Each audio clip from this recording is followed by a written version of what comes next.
नमस्कार. मी डॉक्टर रजनी पत्की. आपण पाहत आहोत श्री विष्णू पुराण. श्रीकृष्ण बोलत आहे की भरतवंशामध्ये पृथाचा मुलगा अर्जुनाने तुझ्या अंशाने म्हणजे इंद्राच्या अंशाने अवतार घेतला आहे हे मला माहीत आहे. मी जोपर्यंत पृथ्वीवर राहीन तोपर्यंत मी त्याचं रक्षण करेन. शत्रुसूदन देवेंद्र, मी जोपर्यंत या पृथ्वीवर राहीन तोपर्यंत अर्जुनाला युद्धामध्ये कोणीही जिंकू शकणार नाही. हे देवेंद्र, विशाल भुजा असणारा कंस नावाचा दैत्य, अरिष्टासूर, केशी, कुवलयापीड आणि नरकासूर आणि इतर अनेक दैत्यांचा नाश झाल्यानंतर महाभारत युद्ध होईल. हे सहस्राक्ष, त्यावेळेला पृथ्वीवरचा भार उतरला आहे असं समजता येईल.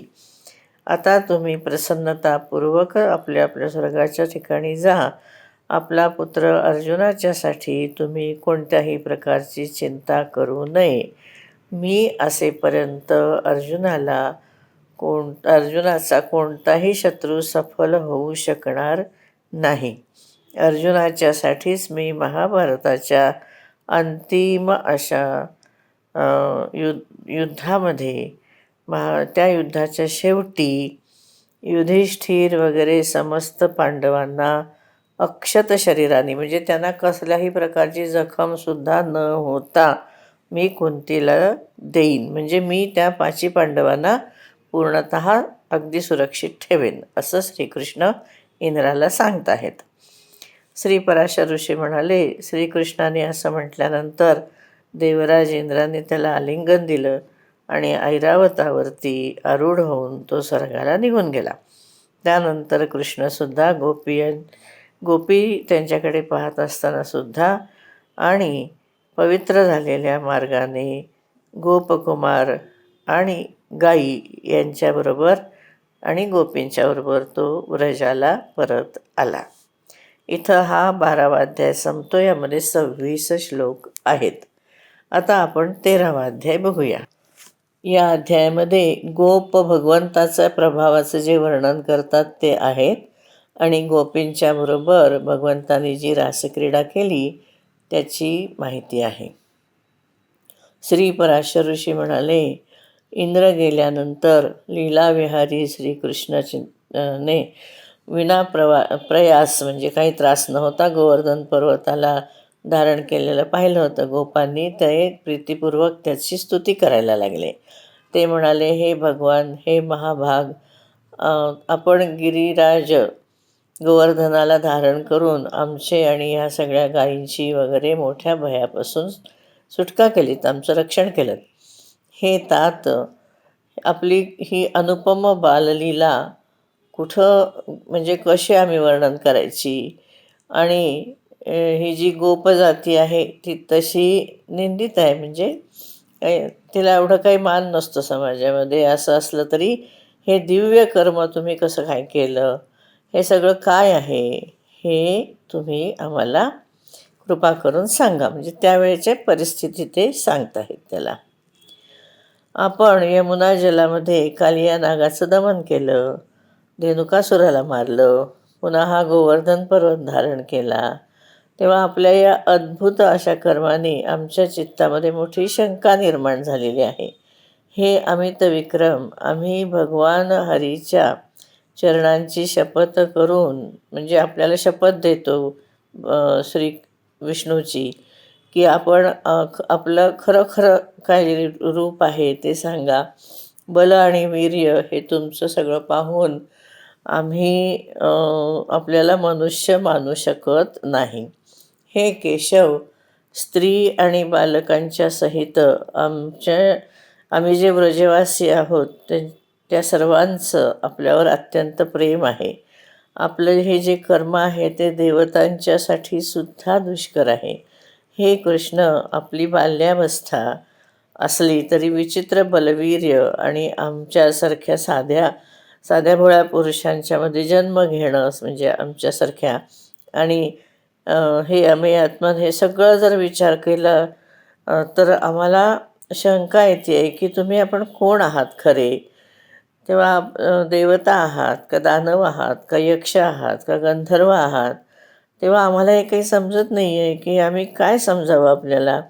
खरं तर आपण आमचे आता बांधवच आहात, म्हणून आपल्याला आम्ही नमस्कार करतो. म्हणजे ते गोंधळात पडले की हा एवढा बलवीर्य पराक्रम असणारा हा गोपजातीमध्ये कसा काय आला आणि काय काय म्हणजे त्याचं प्रयोजन आहे, काय आहे, असं त्यांना वाटायला लागलं. जे साधेभोळे सगळे लोक होते, त्यामुळे ते अचंबित झाले होते.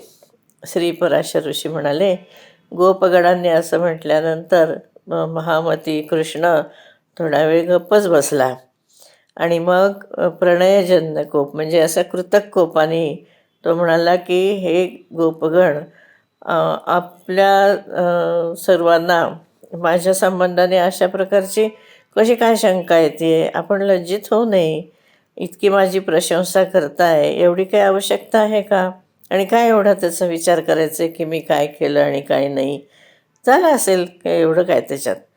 जर माझ्यावर इतकं तुमचं प्रेम आहे, तर जर मी तुमच्या प्रशंसेला पात्र आहे, तर आपण मला आपलं बांधवच समजा, दुसरं काही मला समजू नका. ना मी देव आहे, ना गंधर्व आहे, ना यक्ष आहे, ना दानव आहे. मी तर आपला बांधव आहे, आपल्याचमध्ये जन्माला आलेलो आहे. तेव्हा आपण या विषयाबाबत आता जास्ती काही विचार करू नका.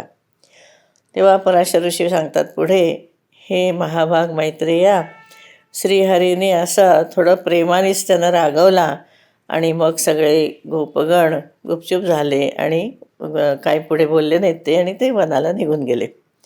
तेव्हा श्रीकृष्णाने निर्मल आकाश, चंद्रिका म्हणजे शरदाचं चांदणं आणि दिशांना सुरभित करणारी, सुगंधित करणारी, विकसित झालेली कुमुदिनी कमळाची वेल आणि मग मधुकर म्हणजे त्या सगळ्या कमळाभोवती फिरणारे भुंगे, असं सगळं मनोहर दृश्य पाहिलं. आणि मग त्याला असं वाटलं की आपण गोपींच्या बरोबर थोडंसं आनंद घेऊयात, आपण थोडा करमणूक करूया आपली त्यांची, अशा आनंदाने आपण क्रीडा करूया. त्यावेळेला बलराम नव्हता तिथे, पण मुरली मनोहर हा स्त्रियांना खूप आवडणारं असं अत्यंत मधुर, स्पष्ट, मृदुल अशी काही पदं जी होती, तो उंच आणि अशा हळूवार स्वरामध्ये तो गायला लागला. त्यावेळेला त्या सुरम्य गीताला ऐकून गोपींनी ताबडतोब आपलं घर सोडलं. म्हणजे घरातनं ते बाहेर येऊन बघायला लागले की अरे हा कोण गातो आहे, किती सुंदर गातो आहे, कसं गातो आहे. म्हणून ते जिथं त्याला पाहायला धावत धावत त्या निघाल्या. मग तिथे आल्यानंतर गोपींनी त्याच्या स्वरात स्वर मिसळला आणि हळूहळू त्या गायला लागल्या आणि कोणी मनातल्या मनातच त्याचं स्मरण करायला लागल्या. तेव्हा आपण इथे थांबू. आपण 18व्या श्लोकापर्यंत आलो आहोत. धन्यवाद.